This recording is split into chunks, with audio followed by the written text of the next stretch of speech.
ഒമാനിൽ ചൂട് വർദ്ധിക്കുകയാണ്. രാജ്യത്ത് പലയിടത്തും താപനില 40 ഡിഗ്രി സെൽഷ്യസിന് മുകളിലെത്തി. മുൻവർഷങ്ങളെയൊക്കെ അപേക്ഷിച്ച് ഇത്തവണ നേരത്തെയാണ് ഒമാനിൽ ചൂടുകാലം എത്തുന്നത്.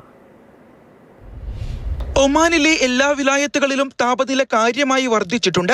പലയിടത്തും താപനില 40 ഡിഗ്രിക്ക് മുകളിലായതോടെ സാധാരണ ജനജീവിതത്തെയും ബാധിച്ചു തുടങ്ങി. കഴിഞ്ഞ 24 മണിക്കൂറിനിടെ ഉയർന്ന താപനില രേഖപ്പെടുത്തിയത് ഹംറ അദ്ദുരയിലാണ്. 42.6 ഡിഗ്രി സെൽഷ്യസ് ആണ് ഇവിടെ രേഖപ്പെടുത്തിയ ഉയർന്ന താപനില.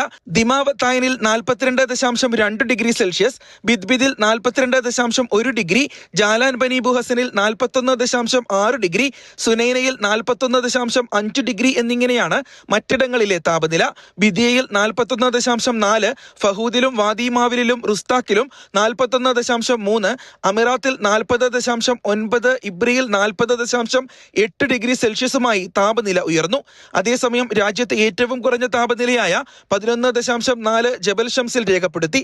തലസ്ഥാനമായ മസ്കറ്റ് ഉൾപ്പെടെ തീരദേശ മേഖലകളിൽ അന്തരീക്ഷ ഈർപ്പം വർദ്ധിച്ചതോടെ ചൂട് കഠിനമായി. ഗ്രാമപ്രദേശങ്ങളിലും മരുഭൂപ്രദേശങ്ങളിലും ചൂട് 45 ഡിഗ്രിക്ക് മേലെ ഉയരുന്നത് സാധാരണമാണെങ്കിലും ഇത്ര നേരത്തെ കൊടുംചൂട് അനുഭവപ്പെടാറില്ല. പുറം ജോലികളിൽ ഏർപ്പെടുന്നവരും പ്രായമായവരും കുട്ടികളും ജാഗ്രത പാലിക്കണമെന്ന് അധികൃതർ നിർദ്ദേശിച്ചു.